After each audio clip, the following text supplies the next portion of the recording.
Hey, everybody. Good morning. It's time for morning coffee with Sandy, and it's I Love Me Day.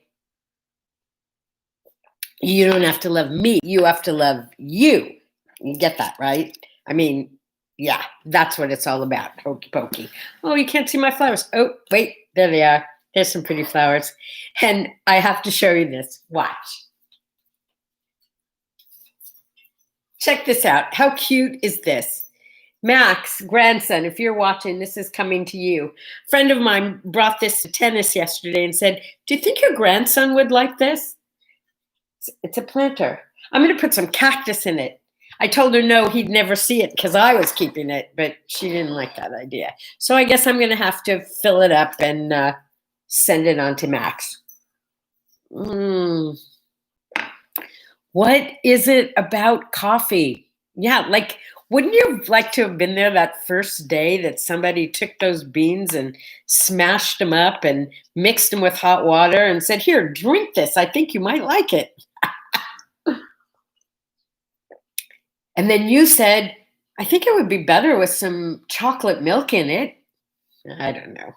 So, good morning. I forgot to share an important piece of information with you the other day. Remember, we were talking about Scrabble? Yeah. Apocalypse. We were talking about apocalypse. Oh, I'd love to talk about Scrabble. I love Scrabble. We were talking about that perhaps it was the apocalypse. And I found out, and this is important information for you, that the word apocalypse is worth 19 points in Scrabble. There you go. All you have to do is spell apocalypse and you're a winner. Oh, look what I did. You know, I told you I'm like kind of nerdy about looking for fun stuff on the internet. So I printed out 2 pages of fun, ridiculous facts that are going to make you sound like a genius with your friends. Wait, here's the one for today. Oh, I love the one for today.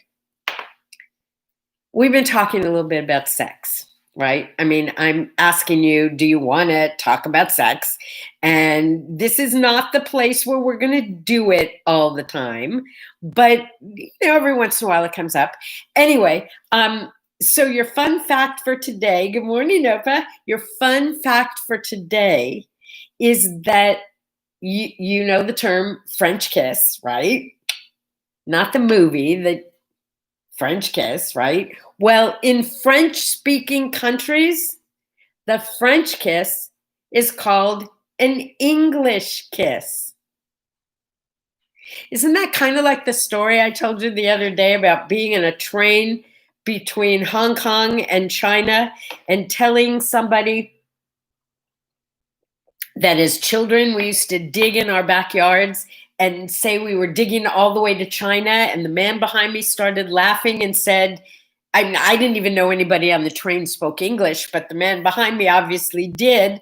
And I turned around and in his broken English, he told me that when he was a kid, they used to dig in their backyards and dig to America. French kiss, English kiss. Yeah. So while we're talking about England, I am such an Anglophile.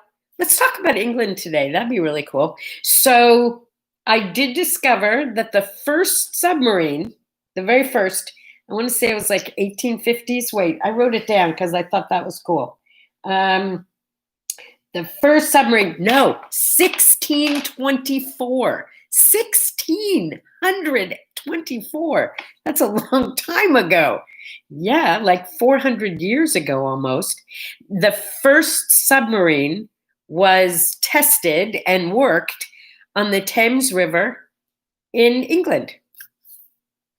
Here's to you, England. Boy, that was really On one of my trips to England, I went to a place called Iron Bridge. You should look it up. And if you're ever there, I so suggest you go there.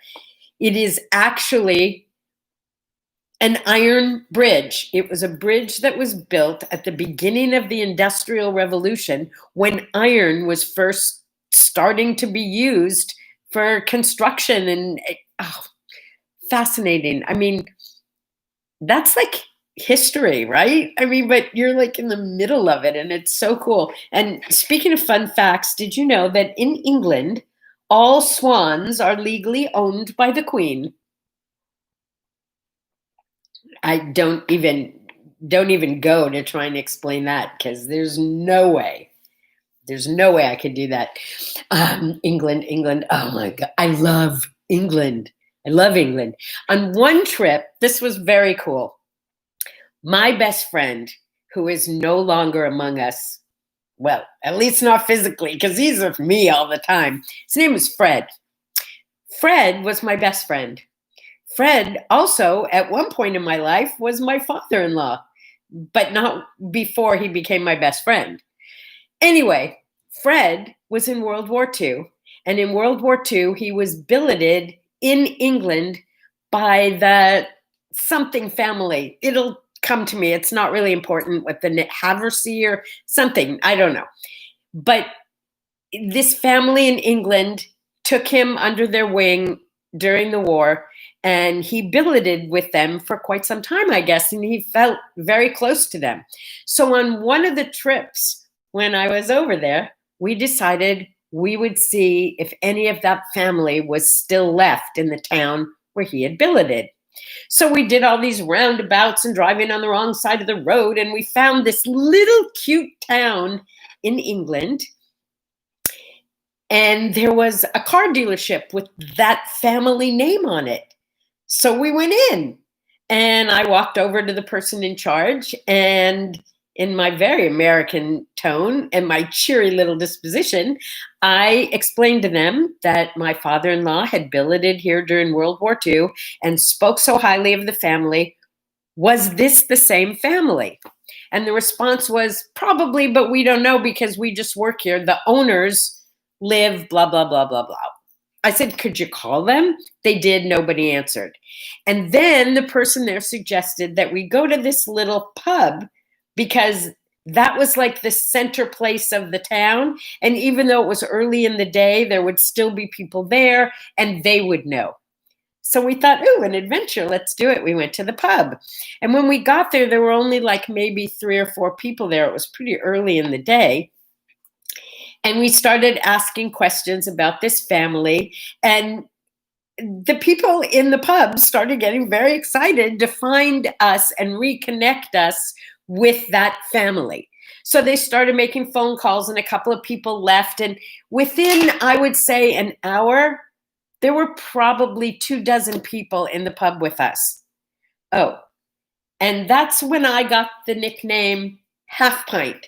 Not just because I was so little, but because I was so little, I couldn't drink whole pints of beer. And besides, it's kind of warm beer over there, you know, it's not like, anyway. So I would say for about 3 or 4 hours, we spent the day with these wonderful people from this tiny little town in England, laughing and talking. And we never did meet the right people, I don't think. I think we met relatives of relatives, but it didn't matter because they were so warm and welcoming. And then my favorite part of the day was when we left and we were driving out through these, every road is one of those little roundabout things. And there were big signs that say, no drink driving. Yeah, they don't call it drunk driving. They call it drink driving. So we started calling it drink driving. So that's your lesson for today. Don't drink drive. Don't drink drive. It's a bad idea. Today is German Language Day. And it seems like kind of a crazy day, but I read that. And since it's German Language Day, my word for the day is, wait a minute, fisselig. Fisselig. Fisselig. Yeah, fisselig. Wait, somebody else joined us here. Oh, Henry, you're using someone else's computer. Good morning. I didn't recognize the name.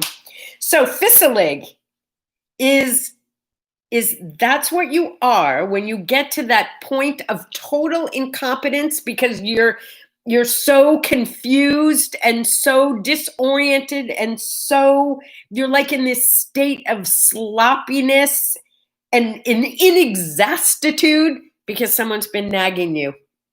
Yeah, fisselig. So when you're getting like nagged so much that you can't even keep anything straight, you're fizzling. Got that? There's also a similar word in Yiddish, famished, screwed up in the head. Yeah. But this particular one is caused by being nagged. So if anyone is nagging you, you tell them, stop it, you're getting fizzling.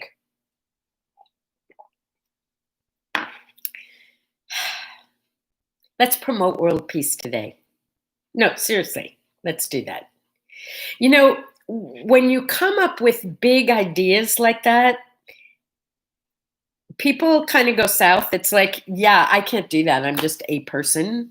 So, what I'd like to do is talk about ways that we can do big things, even on a small scale. You know, there's that whole thing about the beating of the butterfly's wings over here, does that over there. Here's your assignment for today for world peace. You ready? Love your family. That's it. Just love your family. And then start letting that expand out. You know, that's like part of the pay it forward thing. Love your family. Let your family love their family. Keep moving it out. So, Mother Teresa, that was her suggestion, not just mine. Mother Teresa said, if you want to be part of world peace, go home and love your family. Love yourself. Love yourself. Set the good example. That's what this is. I'm going to love me all day today. Temper. I'm going to do my nails. Maybe a little spa. Who knows? Okay, what else? I know. I wanted to talk about going with the flow. It occurred to me today. I know. I'm like, this is like heavy thoughts for first waking up in the morning, but I swear to you, this is what I was thinking about when I woke up this morning. I started to do my gratitude list, and I realized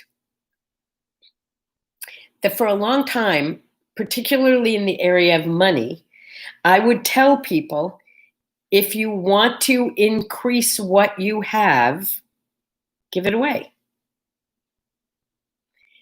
And I've talked about friendship. And I've said, if you put friendship, if you make deposits into the bank of friendship, you can make withdrawals from the bank of friendship. Just like money. Put it in, take it out. Put it in, take it out.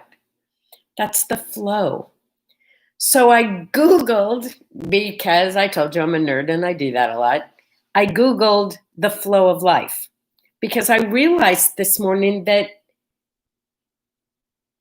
there's this flow that happens. And what I told people about the flow of money, it's actually the truth. Do you ever notice generous people have so much? It might not be money, but they have so much. They're so rich. There's a reason for that. But you can't do it in order to. It has to come from your heart. But it's that flow.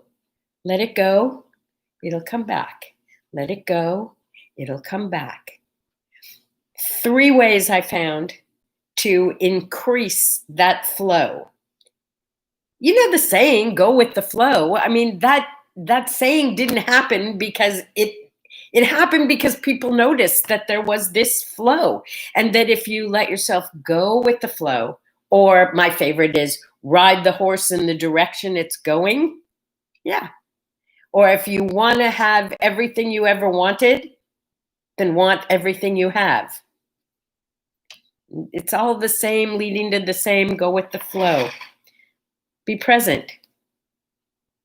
Stop worrying about the future or being depressed about the past. Live in the now. Flow into the now. Hey, and I'm not telling you never think about the past, never think about the future. Just don't move there. Just visit, but live in the present. You go visit and come home. Home is the present. When you are doing anything, do it 100%. Have you ever noticed that, for example, if you're trying to learn a language, if you do a little bit now and then, eventually you'll learn the language, but it's not that easy. But if you immerse yourself in the language, if you jump right in and you only speak that language, you're going to learn it a whole lot faster. Well, that's pretty much the way it is with everything. Get 100% involved, or as I like to say, laser focus. When I play tennis, I know if I am 100% immersed in my tennis game, I'm going to be a backboard. I'm going to get to everything. And as soon as my mind starts to wander, my tennis game goes right with it. And lean into it. Stop fighting it. Stop trying to control it. Be where you are. And instead of, what was the suggestion I read? It was great. It was, instead of trying to figure out how to change the way it is, figure out what you can do with it the way it is. Go with the flow. Decide to just simply stop making it better by controlling it. And learn, there's another one. It's like, enjoy the journey. Stop worrying quite so much about where the journey is taking you. Enjoy the journey.